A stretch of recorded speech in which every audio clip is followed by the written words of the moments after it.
D-Lo 404 Boxing. Alright, y'all. In the sport of boxing, as a fan, when you start to learn and figure out who is who and what is what, in terms of the movers and shakers and power brokers in the sport of boxing, and in terms of these fighters who come out and say one thing and do another, the picture gets a whole lot clearer for you as a boxing fan. A lot of things that could confuse you and trick you don't do so anymore. And you start to see the writing on the wall even before things happen. You kind of, it's almost like you got a third eye to it. It's like, yeah, I hear what he's saying, but this is what he's going to do. I have an issue with the WBC. And this is my issue with the WBC this morning. We heard Dillian Whyte come out talking about wanting to fight Luis Ortiz, as he's done probably about 6 or 7 times over the last several years.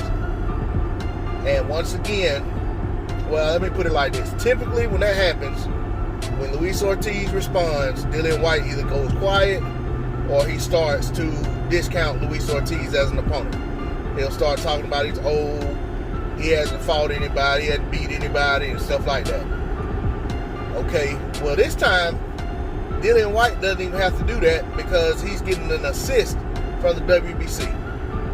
All this time since Povetkin stopped Dillian Whyte, the WBC has been mum on whether or not Dillian Whyte would be the WBC mandatory should he win a rematch with Alexander Povetkin. But lo and behold, as soon as Dillian Whyte and Luis Ortiz start going back and forth and the fans start talking about it, and it starts to look like maybe this time, maybe this one time out of many that Dillian Whyte's mumbled, uttered, screamed, hollered, whatever, Luis Ortiz's name,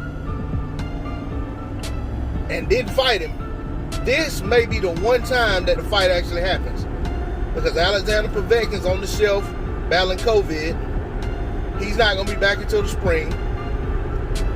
And so you're talking about maybe an April, May time frame.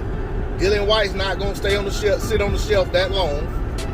So it makes all the sense in the world for him to fight a Luis Ortiz. Well, with the WBC dangle that mandatory carrot in front of him, and knowing that, okay, if I fight Povetkin and I win, I'm back in the mandatory spot. But fighting Luis Ortiz, win or lose, doesn't do so much for me in terms of that mandatory position that I covet. I think Dillian Whyte's going to find somebody else to fight. Because the WBC is basically saying, Dillian Whyte, we see you talking about fighting Luis Ortiz. Well, just let you know that if you go out there and lose to Luis Ortiz, you've blown your shot at becoming the mandatory, because after that, it won't matter what happens in the Povetkin fight. That's essentially what I'm hearing, based on that position being taken by the WBC at this point in time. That is part of what's wrong with boxing. These sanctioning bodies and things of that nature, man, they gotta get out of the way. Stop putting prerequisites in place and stop putting ultimatums in place when fighters are trying to make fights that make sense. These fans are the ones paying for these fighters to get these purses.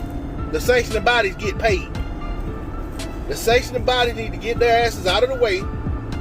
Stop making it difficult for the fights that the fans want to see to be made. And be a proponent of making the best fights. Not a deterrent or a hindrance or a roadblock to making the best fights. That's all I got to say on the subject. D-Lo 404 Boxing. Please like, share, comment, and subscribe. I'm out.